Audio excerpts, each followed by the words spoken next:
प्रधानमंत्री मोदी शेख हसीना के बीच ऑनलाइन सम्मेलन। आज दोनों देशों के बीच संपर्क बढ़ाने पर रहेगा जोर। 55 साल बाद चिल्हटी हल्दीबाड़ी रेल लिंक फिर हो सकता है शुरू। अलीगढ़ मुस्लिम यूनिवर्सिटी के शताब्दी समारोह में हिस्सा लेंगे प्रधानमंत्री मोदी। वीडियो कॉन्फ्रेंसिंग के जरिए होंगे शामिल।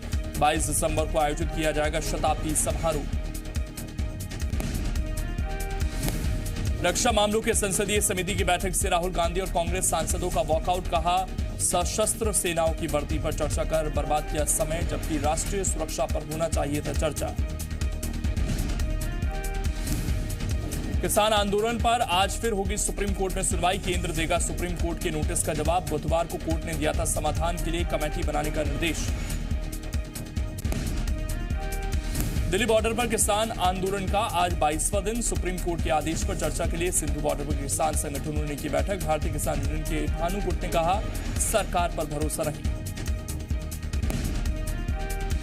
केंद्रीय कृषि मंत्री नरेंद्र सिंह तोमर ने विपक्ष पर किसानों को भ्रमित करने का लगाया आरोप। ग्वालियर में बीजेपी के किसान सम्मेलन में बोलते हुए केंद्रीय कृषि मंत्री ने कहा, पंजाब के किसानों को भ्रमित किया जा रहा। नरेंद्र सिंह तोमर ने कहा कि कुछ संगठन किसानों के कंधे पर बंदूक रखकर पीएम मोदी पर निशाना साध रहे हैं। नरेंद्र सिंह तोमर ने कहा कि किसानों से बात करने के लिए मोदी सरकार हर वक्त तैयार है, लेकिन अगर कुछ लोग गलत नियत से आंदोलन को भटकाने का काम करेंगे तो मोदी सरकार ऐसे लोगों को जवाब देना जानती है।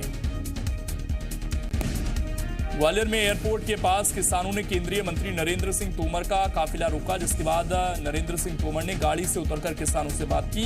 किसानों ने केंद्रीय कृषि बिलों के विरोध में ज्ञापन सौंपा। किसानों ने कहा कि उन्हें किसान सम्मेलन में जाने नहीं दिया गया। रीवा के एनसीसी ग्राउंड में संभागीय किसान सम्मेलन आयोजित किया गया, जिसमें मुख्यमंत्री शिवराज सिंह चौहान, बीजेपी प्रदेश अध्यक्ष विष्णुदेव शर्मा शामिल हुए और कृषि कानून के फायदे के बारे में बताया। सम्मेलन के दौरान वीडी शर्मा ने अवार्ड वापसी करने वालों पर निशाना साधा। उन्होंने कहा कि इन लोगों को अवार्ड वापस करने की आवश्यकता नहीं, ऐसे लोगों से अवार्ड छीन लेने चाहिए। जबलपुर में भी बीजेपी ने किसान सम्मेलन का आयोजन किया। जबलपुर के गोल बाजार मैदान में आयोजित किए गए इस सम्मेलन में सीएम शिवराज सिंह और बीजेपी प्रदेश अध्यक्ष वीडी शर्मा शामिल हुए। केंद्रीय मंत्री फग्गन सिंह कुलस्ते ने भी सम्मेलन में शिरकत की। सम्मेलन को संबोधित करते हुए सीएम शिवराज सिंह ने नए कृषि कानूनों के फायदे गिनाए। सीएम ने किसानों को संबोधित करते हुए कहा कि नए कृषि कानून लागू होने के बाद अब किसान अपनी मर्जी का मालिक है, अब किसान की आमदनी बढ़ेगी। छत्तीसगढ़ सरकार के 2 साल पूरा होने पर कांग्रेस नेता सभाएं कर सरकार की उपलब्धियां गिना रहे हैं। इसी कड़ी में संसदीय सचिव डॉक्टर रश्मि सिंह ने जांजगीर चांपा में सभा को संबोधित किया। इस दौरान रश्मि सिंह ने सरकार की उपलब्धियां बताते हुए केंद्र सरकार पर सौतेला व्यवहार करने का आरोप लगाया। तो वहीं रश्मि सिंह के आरोपों पर पलटवार करते हुए बीजेपी विधायक नारायण चंदेल ने कहा कि राज्य सरकार के केंद्र पर लगाए सारे आरोप बेबुनियाद हैं। राज्य ने किसान को खून के आंसू बहा दिए हैं। राज्य सरकार ने आम जनता के साथ छल किया है। भोपाल में प्रोटेम स्पीकर रामेश्वर शर्मा बुधवार को सड़क पर उतरे और सड़क निर्माण कार्य का औचक निरीक्षण किया। इस दौरान उन्हें निर्माण कार्य में काफी लापरवाही देखने को मिली। स्लीप फॉर्म पेवर मशीन की जगह तगाड़ी और फावड़ों का इस्तेमाल किया जा रहा था। सड़क निर्माण कार्य के दौरान कोई पीडब्ल्यूडी विभाग का इंजीनियर मौजूद नहीं था, जिसके बाद रामेश्वर शर्मा ने तुरंत कॉल लगाकर पीडब्ल्यूडी विभाग के वरिष्ठ अधिकारियों को फटकार लगाई और तत्काल काम रोककर मशीन से सड़क बनाए जाने के निर्देश दिए। चुनाव आयोग ने मध्य प्रदेश के 4 पुलिस अफसरों पर कार्रवाई की सिफारिश की है। चारों अफसरों पर 2019 लोकसभा चुनाव में पैसों के लेन देन का आरोप है। सीबीडीटी की जांच रिपोर्ट के आधार पर यह सिफारिश की गई है। इन 4 अफसरों में आईपीएस सुशोभन बनर्जी, आईपीएस संजय महाने और आईपीएस बी मधु कुमार का नाम भी शामिल। तो वहीं राज्य पुलिस सेवा के अधिकारी अरुण मिश्रा के खिलाफ भी कार्रवाई की सिफारिश की गई है। चुनाव आयोग ने राज्य के चुनाव अधिकारी और मुख्य सचिव को कार्रवाई करने के निर्देश दिए। केंद्र सरकार ने विवादित राशि पर इनकम टैक्स लगाने को लेकर विवाद से विश्वास नाम की स्कीम लॉन्च की है। इस स्कीम के संबंध में आयकर विभाग ने रायपुर में प्रेस कॉन्फ्रेंस की। आयकर विभाग के मुताबिक इस स्कीम के तहत विवादित राशि पर इनकम टैक्स भुगतान करने पर कोई भी पेनल्टी नहीं ली जाएगी। स्कीम डायरेक्ट इनकम टैक्स के कोर्ट में चल रहे मामलों पर लागू होगी। आयकर विभाग के मुताबिक भिलाई जोन में 1426, बिलासपुर जोन में 1233 और रायपुर जोन में 4725 अपील पेंडिंग है। इनमें से 1278 लोगों ने स्कीम के लिए अपील की है। रायपुर में पिछले 50 दिनों से आंदोलन कर रहे विद्यामितान सीएम हाउस का घेराव करने पहुंचे। हजारों की संख्या में सीएम हाउस का घेराव करने जा रहे विद्यामितानों को सीएम हाउस जाने के पहले ही रोक दिया गया। इस दौरान विद्यामितान और पुलिसकर्मियों के बीच धक्का मुक्की हुई। कार्रवाई में कुछ विद्यामितानों को चोट भी आई। एक तरफ सरकार जहां विद्यामितानों से बातचीत की पहल नहीं कर रही, वहीं विद्यामितानों की मांग है कि जब तक उन्हें नियमितीकरण की मांग पूरी नहीं हो जाती तब तक उनका आंदोलन जारी रहेगा। भिलाई के कोटेला भाटा में सामाजिक संगठनों ने प्रदर्शन किया। यहां आईआईटी का निर्माण कार्य शुरू हो चुका है, लेकिन ठेका निर्माण कंपनी ने स्थानीय लोगों को रोजगार न देकर बाहर के लोगों से काम करवा लिया, जिससे लोग आक्रोशित हैं। इसका विरोध करते हुए प्रदर्शनकारियों ने सिरसा चौक से आईआईटी तक पैदल मार्च निकाला। प्रदर्शनकारियों ने अपनी शिकायतों को लेकर प्रबंधन को ज्ञापन भी सौंपा। राष्ट्रीय बाल संरक्षण आयोग ने सागर कलेक्टर के खिलाफ कार्रवाई की अनुशंसा की है। आयोग ने कार्रवाई के लिए मध्य प्रदेश मुख्य सचिव को पत्र लिखा है। आरोप है कि धर्मांतरण के मामले में आयोग ने कलेक्टर से जानकारी मांगी थी, लेकिन कलेक्टर ने वो जानकारी उपलब्ध नहीं कराई।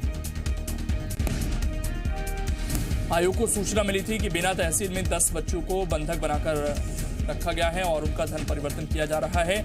सूचना पर आयोग ने कलेक्टर से जानकारी मांगी थी। आयोग के अनुसार कलेक्टर ने जानकारी नहीं दी, जो सूचना को दबा दिया गया, इसीलिए कलेक्टर के खिलाफ कार्रवाई होनी चाहिए। सतना में सिस्टम की लापरवाही सामने आई है, जहां बारिश के चलते लाखों टन धान भीग गया। घटना किरहई गांव के ओपन वेयर हाउस खरीदी केंद्र की है, जहां धान खुले में रखा हुआ था। मौसम विभाग के अनुसार बारिश के अलर्ट के बाद भी धान के बचाव के लिए कोई व्यवस्था नहीं की गई। हरा मटर के दाम में उछाल आने से किसानों के चेहरे पर रौनक लौट आई है। मौजूदा समय में किसानों को मंडियों में मटर के 24 से 28 रुपए प्रति किलो के दाम मिल रहे हैं। मटर के बढ़िया दाम मिलने से किसान उत्साहित हैं। गौरतलब है कि पिछले कुछ दिनों से खराब मौसम और ओलों के कारण किसानों की फसल को नुकसान हुआ है। मंडियों में लग रही भीड़ की वजह से किसान अपनी सब्जियां सस्ते दामों में बेच रहे थे, लेकिन अब किसानों के सब्जियों के अच्छे दाम मिलने से कुछ हद तक भरपाई हुई है। कांकेर में NH30 पर कुलगांव के पास आदिवासी समाज के लोगों ने राम गमन पथ के रथ को रोक लिया। करीब 5 घंटे तक रथ वहां रुका रहा। इस दौरान मौके पर पहुंचे प्रशासनिक अधिकारियों ने उन्हें काफी समझाने की कोशिश की, लेकिन आदिवासियों ने सब कुछ अनसुना करते हुए शासन और प्रशासन के खिलाफ जमकर नारेबाजी की। प्रदर्शनकारियों ने कहा कि राम गमन पथ रथ को बस्तर संभाग के किसी गांव में नहीं जाने दिया जाएगा। कांकेर नेशनल हाईवे पर इस रथ का जगह जगह स्वागत होना चाहिए था, लेकिन आदिवासी समाज ने इसे रोक दिया, जिसके बाद इसका रूट बदला गया। सुकमा में सुरक्षा बलों को सफलता मिली है। जवानों ने एक नक्सली को मार गिराया। तलाशी के दौरान जिले के जगरगुंडा इलाके में डीआरजी जवानों और नक्सलियों के बीच मुठभेड़ हुई, जिसमें एक नक्सली ढेर हो गया। छिंदवाड़ा के जुन्नारदेव में दोहरे हत्याकांड का मामला आया सामने। देर रात घर में सो रहे दंपति पर कुछ लोगों ने धारदार हथियार से किया हमला। इसके बाद दंपति की मौके पर ही मौत हो गई, जबकि उनका बच्चा गंभीर रूप से घायल। दुर्ग में एक महिला की संदिग्ध हालत में मौत का मामला आया सामने। घटना धमधमा थाना के देवरी गांव की, जहां एक महिला का जला हुआ शव बरामद हुआ।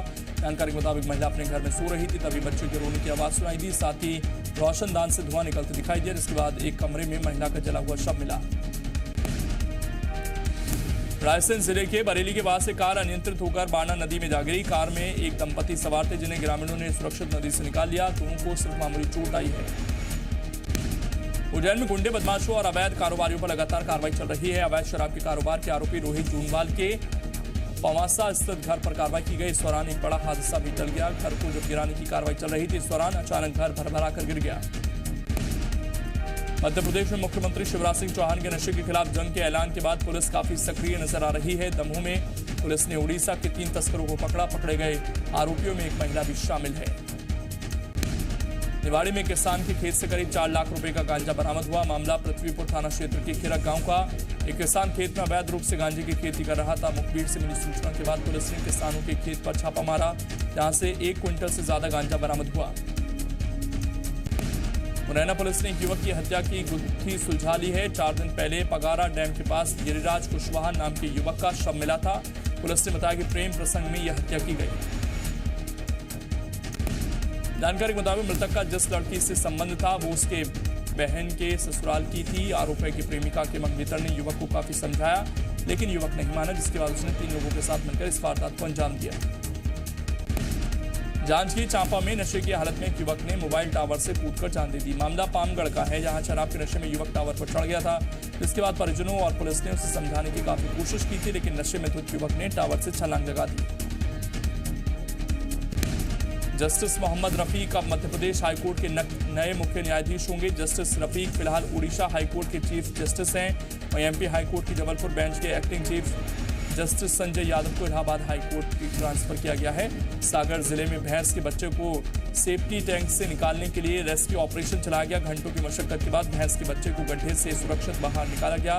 जानकारी के मुताबिक रिटायर्ड पुलिसकर्मी के प्लांट में टैंक के लिए गड्ढा खोदा गया था। इस दौरान भैंस का बच्चा इसमें गिर गया।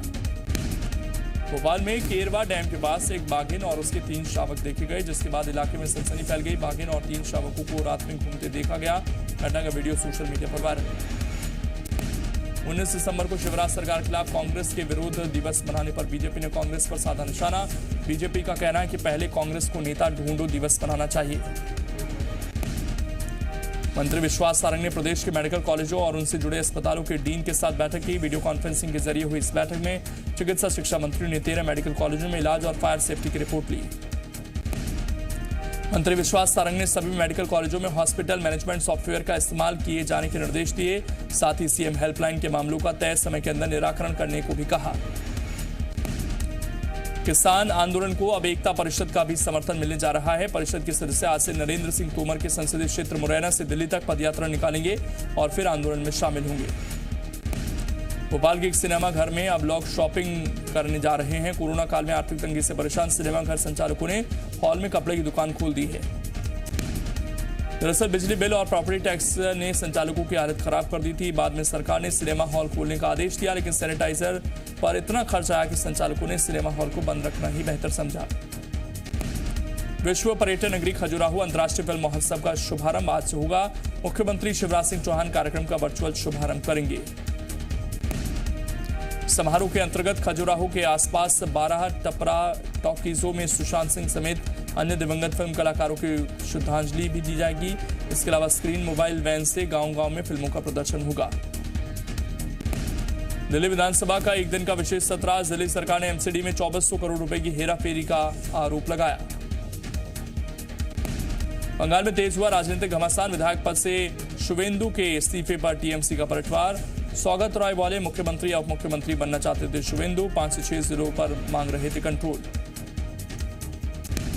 आज से मुंबई लोकल की सेंट्रल लाइन पर चलेगी 10 एसी ट्रेनें। छत्रपति शिवाजी टर्मिनल से कल्याण के बीच यात्रियों के लिए बड़ी खुशखबरी।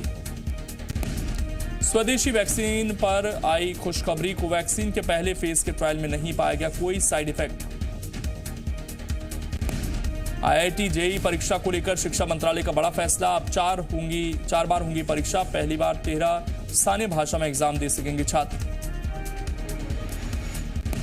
आरबीआई गवर्नर शक्तिकांत दास का बयान। कहा वित्तीय समावेशन के लिए साइबर सिक्योरिटी डेटा प्रोटेक्शन को बढ़ावा देना जरूरी।